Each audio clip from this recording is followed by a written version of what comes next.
Nakita ko na marami kayong research this past few years on artificial intelligence.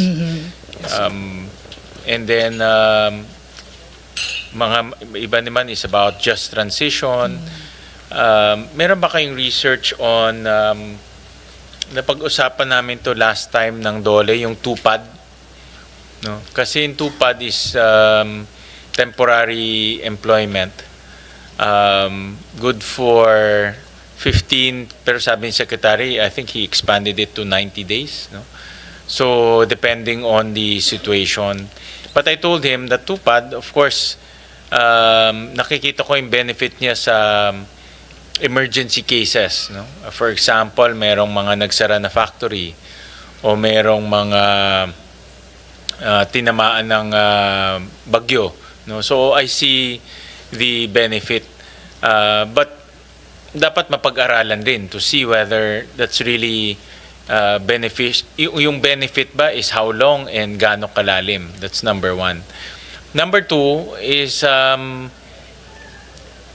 temporary employment should lead to sana for permanent employment or livelihood. No? Or else babalik tayo sa square one, balik tayo sa umpisa. No, so have you napag-aralan ba ng ILS ito dahil isa sa pinakamalaking budgetary appropriation ng DOLE is TUPAD eh. It's how much is TUPAD? 11, no? Yeah. But tataasan pa, di ba? 11 billion yung nasa budget ngayon. So that's one of the biggest budgetary expense ng DOLE. No? So, I suggested to the Secretary na dapat merong pag-aralan. Pag-aralan din natin kasi laki ng binibigay natin.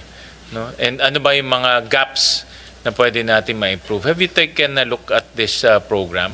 Okay. Your Honor, yung mga bureaus po kasi meron din silang research function. But for TUPAD po, sa ngayon po wala po kaming ginawang assessment on that na tingnan Pero ang ho namin before po, meron po kami related to TUPAD pero dati po meron po kaming kinonduct na study. It's in 2020 wherein we examine the responsiveness of the public work program in which TUPAD actually is parang considered po as a public work program So doon ho namin nakita na talagang yung tama po yung sinasabi ninyo, sir, na dapat kasi ang TUPAD nga po is just an emergency employment program na ibinibigay lang during calamities, natural or man-made calamities, just to tide them over.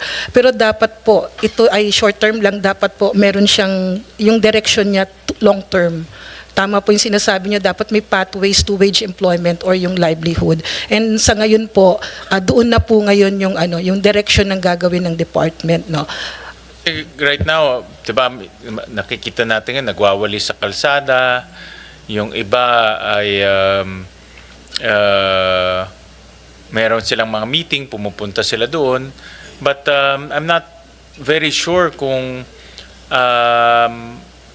itong tulong natin is just temporary and how can we convert that into a much meaningful long-term support to our constituents.